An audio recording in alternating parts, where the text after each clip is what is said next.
보아스와 아무개, 오늘 말씀의 제목입니다. 룻기는 각 장의 시작마다 시작하는 그 말씀이 그 장 전체의 주제와 흐름을 가리키는 하나님의 음성을 담고 있습니다. 그래서 룻기 1장 1절 말씀에 보시게 되면 이 말씀은, 룻기 1장은 주제가 돌아오랍니다. 다시 약속의 땅, 하나님께서 주신 그 베들레헴 땅으로 돌아오라.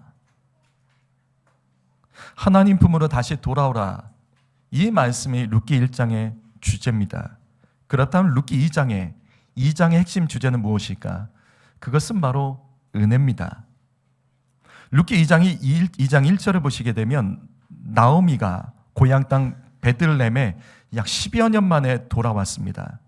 그랬더니 친척 중에 보아스란 사람이 그때 베들레헴의 유력한 자로 살고 있었습니다. 그런데 우리가 앞에서 봤던 룻기 1장 1절에 이 보아스라는 사람도 나오미 가족과 함께 베들레헴에 살면서 흉년을 겪었던 사람입니다. 그런데 나오미의 가족은 모압으로 도망쳤지만 보아스는 도망치지 않고 그 문제의 자리, 흉년의 자리에 그대로 엎드렸습니다. 그래서 하나님은 보아스에게 은혜를 베풀어 주셔서 이 베들레헴에서 가장 유력한 자의 인생이 되도록 그의 인생을 축복하시며 역전시켜 주셨습니다. 이제 베들레헴으로 돌아온 나오미와 룻은 보아스의 은혜를, 보아스가 은혜 받은 것을 본받아야 됩니다. 그래서 룻기에서는 은혜라는 단어가 룻기 2장에서만 나옵니다. 나오미와 룻은 은혜 받은 모델 보아스의 옆에 붙어서 은혜를 받아야 됩니다. 그러면 룻기 3장의 핵심 주제는 무엇일까? 그것은 바로 안식입니다. 룻기 3장의 배경은 보리추수와 밀추수가 룻기 2장 마지막에서 끝납니다. 그래서 더 이상 이 나오미와 룻은 이삭을 주어서 먹고 살 수가 없었습니다. 그래서 룻에게는 더 복되기 위해서 진정한 안식이 있는 가정을 이루어야 됩니다. 이와 같은 안식을 얻기 위해서 룻이 친족이었던 보아스를 향해서 그가 모든 것을 던집니다. 그래서 룻기 3장의 마지막 절은 이렇게 끝납니다. 너는 앉아 있으라. 즉 앉아서 안식하라. 룻이 안식하기 전에는 보아스가 쉬지 않으리라. 보아스가 안식하지 않으리라. 즉 너의 안식을 위해서 보아스가 안식하지 않고 뛰어다닌다는 말씀으로 이 말씀이 끝납니다. 이같이 룻의 안식을 위해서 보아스가 안식하지 않고 뛰어다니는 말씀이 룻기 4장의 말씀입니다. 먼저 우리 룻기 4장 1절 말씀을 다 같이 읽어보시겠습니다. 시작.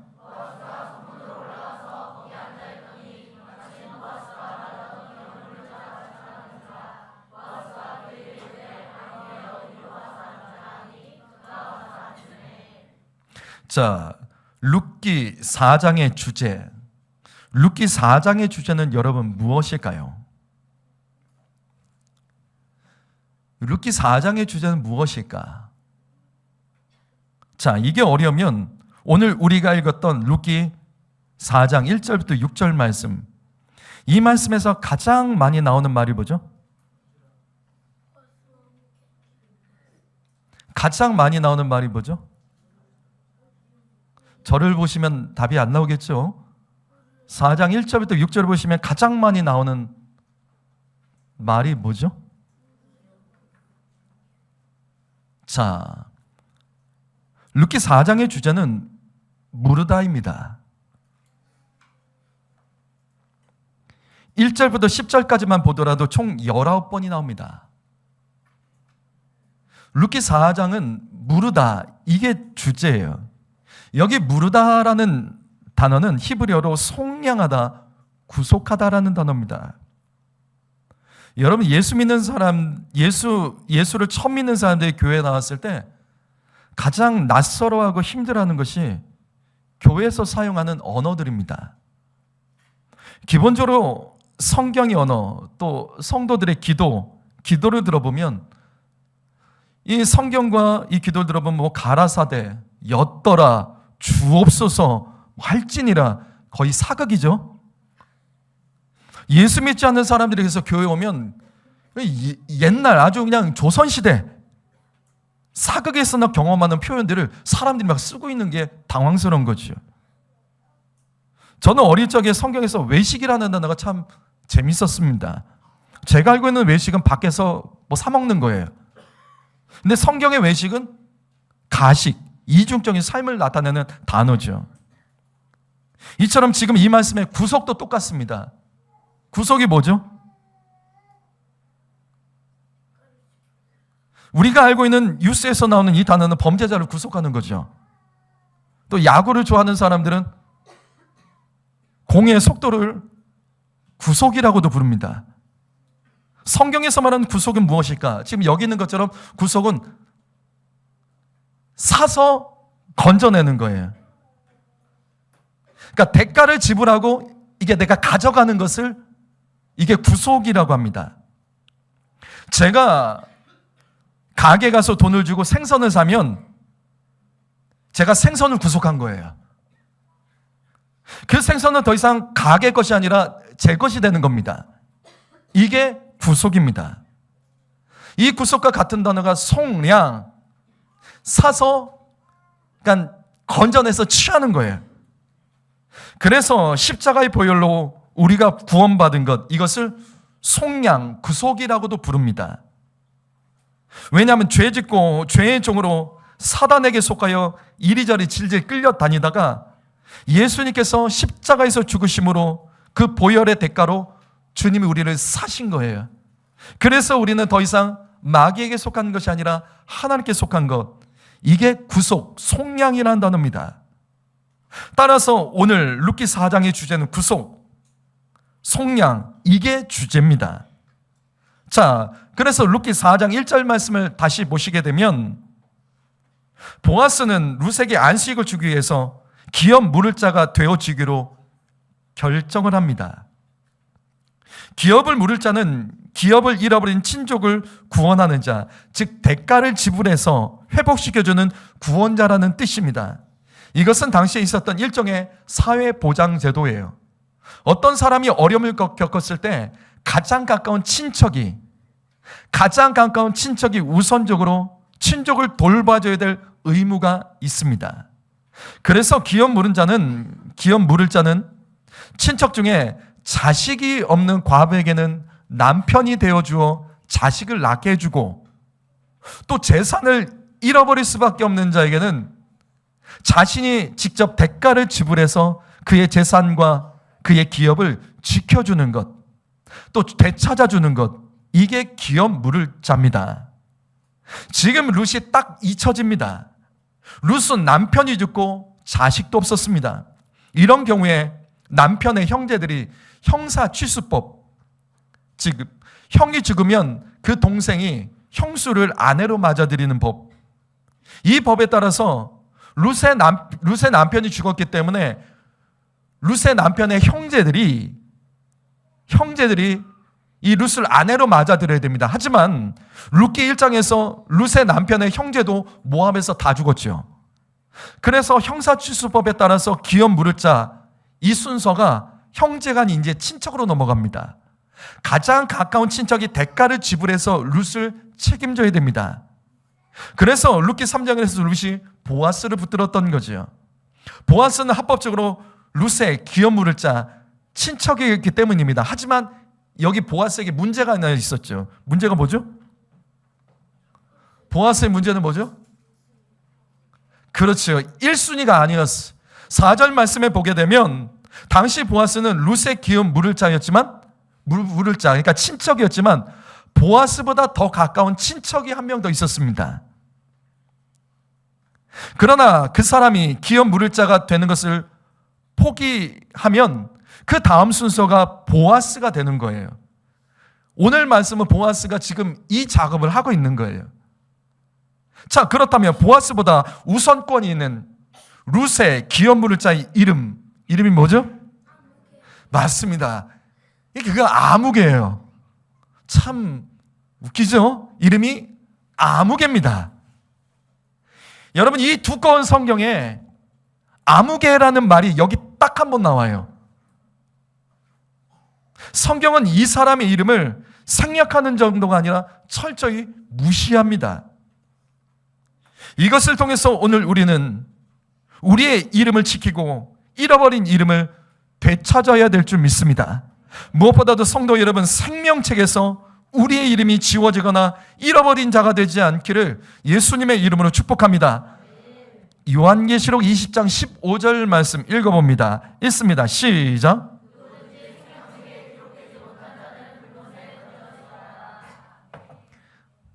하나님의 보좌에는 생명책이라는 것이 있습니다. 여기는 구원받은 사람들의 이름이 기록되어 있어요. 여기에 이름이 없는 사람들은 불못, 즉 지옥에 던져집니다. 하나님께서는 이것을 사도 요한을 통해서 요한계시록에서 가르쳐 주셨죠. 그런데 중요한 것은 생명책에 기록된 이 이름은 한 번 기록되면 영원히 지워지지 않는 것이 아니라는 거예요. 죄 짓고 회개하지 않는 사람의 이름, 죄 짓고도 인정하지 않고 고집부린 사람의 이름은 이 생명책에서 지워질 수 있습니다. 이러한 사실은 구약 성경의 모세와 다윗도 분명히 알고 있었습니다. 출애굽기 32장 32절 말씀 보게 되면 모세가 출애굽한 이스라엘 백성들이 가나안 땅으로 들어가는 것을 그들이 거부할 때, 모세가 하나님께서 그들을 심판하려고 할 때 모세가 그들을 중보하며 했던 내용이 바로 이겁니다. 주님, 내 이름을 지워버려 주십시오. 생명책에서 지워버리십시오. 주님의 이름, 주님 생명책에 기록된 내 이름을 지워주십시오. 왜? 주님, 이들 불쌍히 여겨주셔서 살려주시고, 주님, 그렇게 하지 않을 거면 주님 내 이름도 같이 지워주십시오. 지금 그 기도를 모세가 하고 있는 겁니다. 이것은 다윗도 알고 있었어요. 시편 69편 28절 말씀 읽어볼까요? 읽어봅니다. 시작. 자, 생명책에 기록된 이름은 지워질 수 있습니다. 그래서 사단 마귀가 하는 일이 바로 이겁니다. 성도 여러분, 사단 마귀는 우리가 주님의 생명책에 이름이 기록된 것을 두려워하지 않아요. 마귀가 하는 일은 이름이 지워지게 하는 일입니다. 성도 여러분, 생명책에 기록된 이름은 한 번 기록됐다고 영원히 지속되는 것이 아니라 지워질 수 있다는 사실을 기억하시며, 생명책에 기록된 이름이 지워지게 하는 일이 마귀가 하는 일인 것을 기억하며 날마다 마귀의 일을 대적하시기를 예수님의 이름으로 축복합니다. 그래서 이 시간에도 깨어 예배하십시오. 여러분, 구원은 쉽게 받는 게 아닙니다. 생명책에 기록된 이름은 언제든지 지워질 수 있습니다. 여러분, 그래서 우리는 생명책에 이름이 기록된 자로서 예배해야 될 줄 믿습니다. 그렇다면 좀 더 구체적으로 생명책에 기록된 이름이 지워지지 않으려면 어떻게 해야 될까? 생명책에 기록된 우리의 이름이 어떻게 하면 지워지지 않을까? 이 부분을 함께 나누도록 하겠습니다.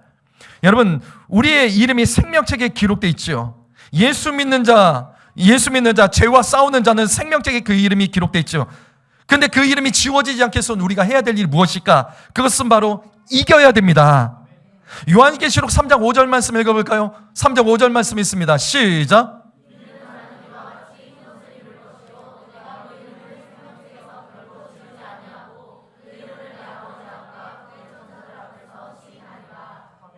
성도 여러분, 잘 들으십시오. 마귀를 이기십시오. 여러분, 시험 이기셔야 됩니다. 우리의 삶 속에서 세상 염려와 두려움을 이기고 사셔야 됩니다. 성도 여러분, 생각과 감정에 끌려다니지 마시고 이기십시오. 이겨야지 생명책에 우리의 이름이 지워지지 않는 겁니다. 습관적으로 잘 넘어진 분 계십니까? 습관적으로 실족하는 분이 계십니까? 습관적으로 세상 것에 마음과 생각이 빼앗기는 분이 계십니까? 아니라고요. 이기셔야 됩니다. 이기셔야지 천국 들어가는 겁니다. 다시 오늘 말씀 루키 4장 1절 말씀을 보시죠. 이 아무개를 보십시오. 보아스는 이름이 있는데 왜 이 사람은 이름이 없을까? 그냥 이름이 없는 것이 아니라 성경은 이 사람의 이름을 철저히 무시하고 있습니다. 왜 이 사람은 그러면 이름이 없는 것일까? 이 사람은 결국 오늘 말씀, 방금 봤던 말씀처럼 이기지 못했기 때문이에요. 사명 감당을 빼앗겼기 때문입니다. 하나님이 정하신 율법의 말씀대로 살지 않았기 때문에, 도움이 필요한 친족들을 도우려고 하지 않았기 때문에, 도우려는 조금의 고민도 없었기 때문에, 기업 무릇자의 의무를 버렸기 때문에 그는 이름을 빼앗긴 겁니다. 만약에 하나님 말씀대로 가난하고 불쌍한 룻의 기업 무릇자가 되어 주었다면 그의 이름은 성경에서 이같이 아무개로 기록되지 않았을 거예요. 혹시 내가 그렇게 할 수 있는 능력이 없더라도 다른 사람이라도 할 수 있도록 도와줬던 사람이라면 그의 이름은 이렇게 아무개로 끝나지 않을 것입니다. 하지만 오늘 말씀 6절을 보십시오. 이 사람은 바로 이런 사람입니다. 6절 말씀 읽어볼까요? 6절 말씀 있습니다. 시작.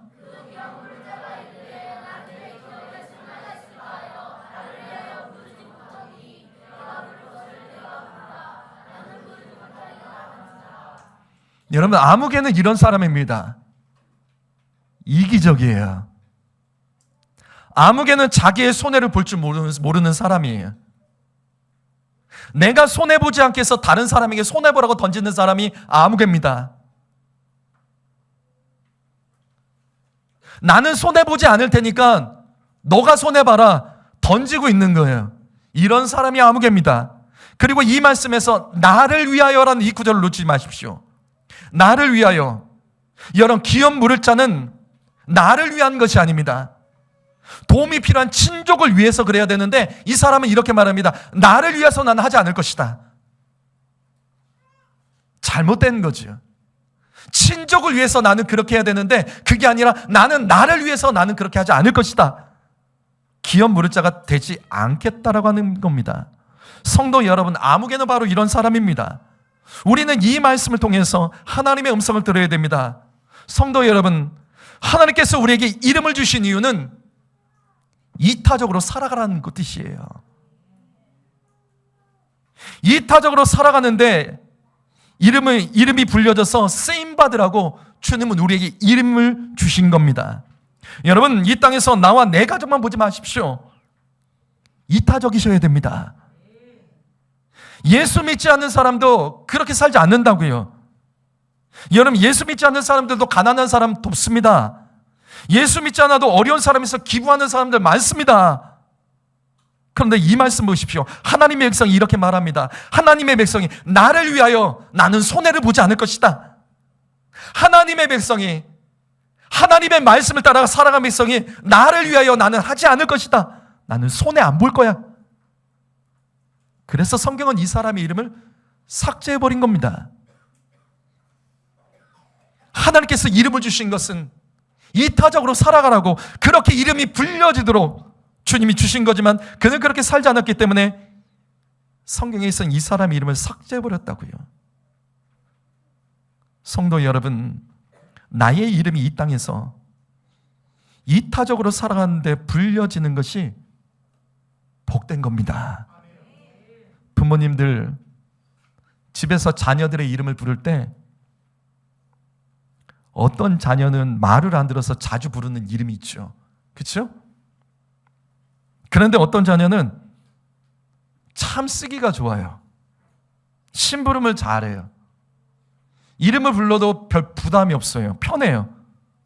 그래서 부모가 도움이 필요할 때 자주 부르는 자녀들의 이름이 또 있을 겁니다. 교회도 마찬가지입니다.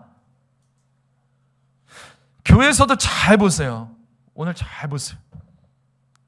성도들이 교회에서 자주 부르는 이름들이 있습니다. 목회자도 자주 부르는 이름이 있습니다. 쓰기 좋은 사람, 이타적인 사람의 이름을 우리는 자주 부릅니다. 왜? 부르기 편하니까. 나에게 도움을 줄 수 있는 이름, 나에게 필요한 이름, 내가 함께 할 수 있는 사람의 이름, 내가 같이 일하고 싶은 사람의 이름, 우리는 교회에서 그런 사람들의 이름을 자주 부릅니다. 그리고 그 사람들의 이름은 자주 불려지고 있습니다. 다시요, 부르기 편하니까요. 부르기 좋으니까요. 똑똑하고 뭐든지 잘하는 사람보다 부족해도 까다롭지 않은 사람, 쓰기 편한 사람, 이기적이지 않은 사람, 이타적인 사람의 이름을 우리는 누구나 자주 부릅니다. 부르기가 편하니까 자주 부르는 겁니다. 성도 여러분, 여러분의 이름은 교회에서 자주 불려지고 있습니까? 여러분은 한번 교회 오면 내 이름을 누가, 어떤 사람들이, 몇 사람이나 내 이름을 부르고 있습니까? 사람들이 나의 이름을 부를 때 주로 언제, 무엇 때문에 부르고 있죠? 저는 교회에서 외로워하는 사람들을 자주 봅니다. 외롭대요. 뭔가 외롭대요. 혼자 된 것 같대요. 남의 교회 같대요. 교회가 어렵대요. 힘들대요. 근데 그런 사람들의 공통점은 있습니다. 그런 사람의 대부분의 사람들은 그 이름이 자주 불려지지 않습니다. 누군가 내 이름을 자주 부른다는 것은 관계를 잘 맺고 있다는 거예요. 누군가 내 이름을 자주 불러준다는 것은 나는 외롭지 않다는 뜻이에요. 다른 성도들과 함께 마음을 열고 교제하고 함께 이타적인 일을 할 때 사람들은 나의 이름을 자주 부를 겁니다. 부르기에 편하기 때문에. 그래서 이름을 자주 부를 겁니다. 이것은 세상도 똑같습니다. 내가 쓰기에 좋아서 누군가 나의 이름을 편하게 불러줄 때 그 사람은 이 땅에서 외롭지 않다고요. 그런데 이름을 부르려면 까다롭다고요. 이름을 부르려고 하면 신경이 쓰인다고요. 불편하다고요. 쓰기 힘들다고요. 이름을 불렀을 때 그 다음 반응이 무엇일까 염려되는 사람, 그 사람 이름 잘 부르지 않습니다. 모든 것이 다 똑같다고요. 성도 여러분, 누군가 내 이름을 자주 부르지 않는다면 그 이유를 내 안에서 찾으셔야 돼요. 목사인 저도 마찬가지입니다. 부족해도 부르기 편한 이름이 사실 목사에게도 있습니다. 부들을 부르기에 까다롭지 않고 더 자주 부르는 이름이 사실은 목사에게도 있습니다. 같이 대화를 해봅니다. 같이 일을 해봅니다. 함께 신앙생활을 해봅니다. 쓰기 편한 사람의 이름, 까다롭지 않고 이타적인 사람의 이름, 저도 그 사람의 이름을 더 자주 부릅니다. 성도 여러분, 여러분의 이름은 어떻습니까? 내 이름은 누가 자주 불러주고 있죠? 잘 점검해 보세요. 내 이름은 누가 잘 불러주고 있죠? 어떤 때 나의 이름을 사람들이 자주 부르죠? 쓰임받기 위해서 자주 불려지는 그 이름이 복이 있는 겁니다. 오늘 말씀 정리할까요? 이 사주는 천주교의 세례성사, 즉 세례식 장면이에요. 천주교에서는 주로 세례식을 머리에 물을 붓는 저런 방식을 씁니다. 근데 카톨릭 신자들에게 세례식은 매우 중요합니다. 왠 줄 아세요? 카톨릭에서는 세례가 굉장히 중요해요. 왜일까요? 이게 달라요. 이게 굉장히 달라요. 카톨릭에서는 구원받으려면 세례받아야 됩니다. 그래서 카톨릭에서는 유아 세례가 아주 일반적입니다. 오늘날 한국교회 유아 세례는 이 천주교의 영향을 받은 것 분명히 있습니다. 원래 교회는 유아 세례가 아닌 헌화식을 해야 됩니다. 왜냐하면 세례의 의미가 달라요. 세례는 자기 신앙 고백으로 받는 것이지 부모의 신앙 고백으로 자녀가 세례받는 거, 그게 무슨 의미가 있냐고요. 근데 천주교는 이렇게 해야 돼요. 왜? 세례는 구원과 연결되기 때문에 어떻게든 받아야 됩니다. 아주 어릴 때라도. 이처럼 천주교에서는 세례가 구원과 연결됐기 때문에 아주 중요하게 여깁니다. 그런데 천주교의 세례식에서 또 한 가지 중요한 것이 있죠. 뭔지 아세요? 세례식 때 선물을 하나 받아요. 그게 뭐냐면 이름입니다. 세례식을 통해서 세례명이라고 부르죠. 이름을 이때 하나 받게 돼요. 그래서 전에 문재인 전 대통령의 천주교인이었는데 세례명이 디모데예요. 그래서 천주교에서는 문재인 대통령을 문디모데라고 부릅니다. 문디모데 형제. 그러면 천주교에서 세례를 받는 사람에게 이름을 주는 이유가 뭐죠? 이름을 주는 이유가 뭐죠? 이름을 받았다는 건 뭐예요? 그 이름으로 살아가라는 거죠. 무슨 말이냐면 새롭게 살아가라는 이름입니다. 새롭게 살아가라는 뜻으로 이름을 주는 겁니다. 이건 나쁘지 않은 거죠. 그런데 교회는 세례를 받아도 이름을 주지 않습니다. 다시 오늘 말씀 루키서 4장 1절 말씀 보죠. 성경에서 단 한 번 기록된 아무개라는 이름, 오늘 말씀에 이 사람은 이름이 철저히 무시되고 지워져 버렸습니다. 왜냐하면 이 사람의 이름은 불려지지 않았기 때문이에요. 더 이상 이 사람은 오늘 말씀 외에 나오지도 않습니다. 이 사람은 오늘 이 말씀, 지금 이 말씀 외에 다시는 등장하지 않아요. 그래서 기억할 이름도 아니에요. 그래서 이름이 지워져 버립니다.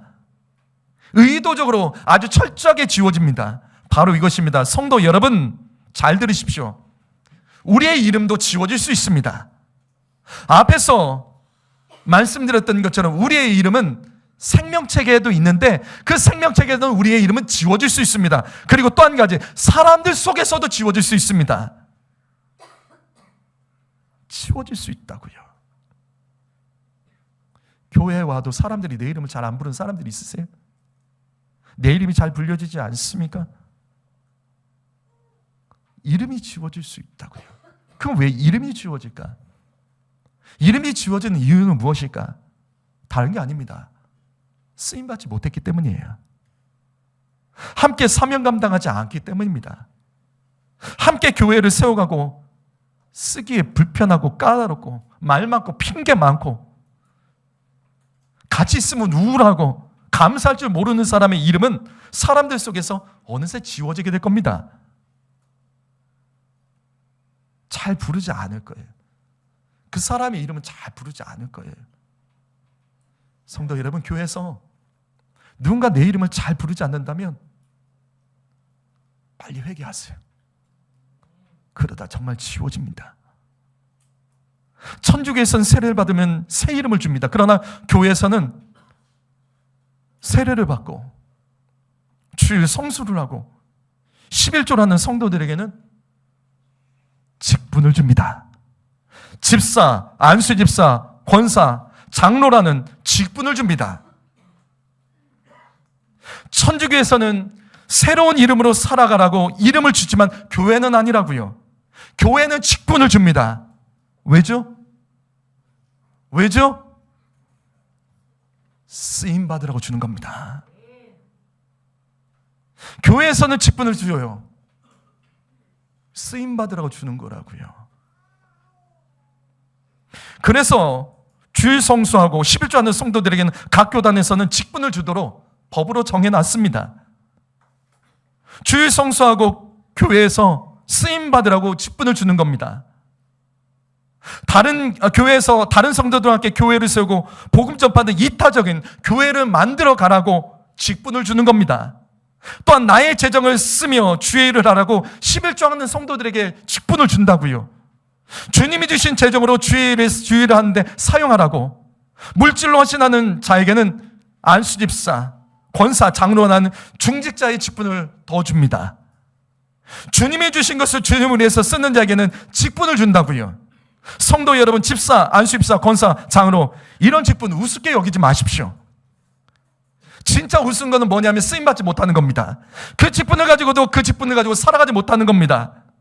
그러면 그 직분을 빼앗기게 될 거예요. 사랑하는 성도 여러분, 직분을 받은 성도 여러분, 우리는 그 이름을 가지고 그 직분을 가지고 이 땅에서 살아가는 사람들이에요. 다시 오늘 말씀 6절 말씀 보십시오. 아무개는 이런 사람입니다. 내 기업에 손해가 있을까요? 나는 무르지 못하겠노라. 아무개는 이타적으로 손해보기 싫어서 자기의 의무를 보아스에게 던집니다. 나는 손해보기 싫으니까 너가 대신 손해봐라. 이렇게 된다고요. 그래서 이 사람의 이름은 없는 겁니다. 왜? 사람들이 불러주지 않는다니까요. 이런 사람의 이름을 사람들은 불러주지 않아요. 이 사람은 쓰임받지 못하는 거예요. 그래서 이름이 없어지는 겁니다. 이 사람은 뭔가 얘기를 하려고 하면 까다로운 거예요. 이름을 부르기 불편한 거예요. 쓰기에 힘든 거예요. 그래서 이 사람의 이름은 사라지는 겁니다. 그래서 이후에 이 사람의 이름이 나오지 않는다고요. 사라진 거라고요. 성도 여러분, 다시 질문합니다.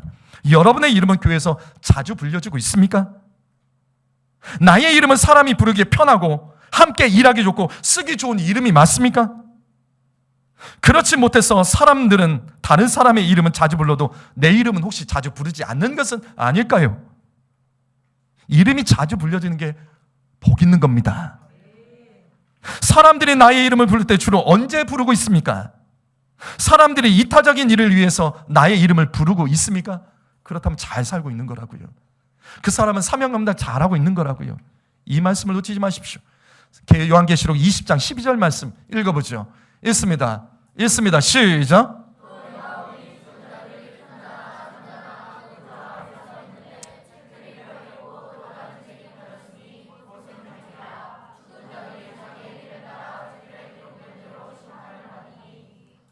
이 말씀 보시면 주님의 보좌에는 책들이 있습니다. 책들이요.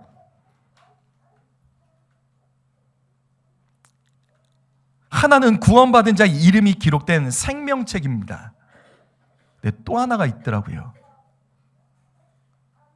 이 땅에서 어떻게 살았는지, 우리의 행위가 기록된 이건 책들입니다. 행위가 기록된 책들이 있다고요. 수많은 사람, 모든 사람의 행위가 기록된 책들이 있다고요. 생명책은 단수이지만 행위를 기록한 책은 복수로 책들이라고 성경은 기록하고 있습니다. 성도 여러분 기억하십시오. 살다 보면 이럴 수도 있지. 아니요. 우리가 사는 모습들은 다 기록되고 있습니다. 우리가 이 땅에서 어떻게 예수 믿었는지 다 기록되고 있어요. 우리가 지금 이 자리에서 예배를 어떻게 드리는지 다 기록되고 있습니다.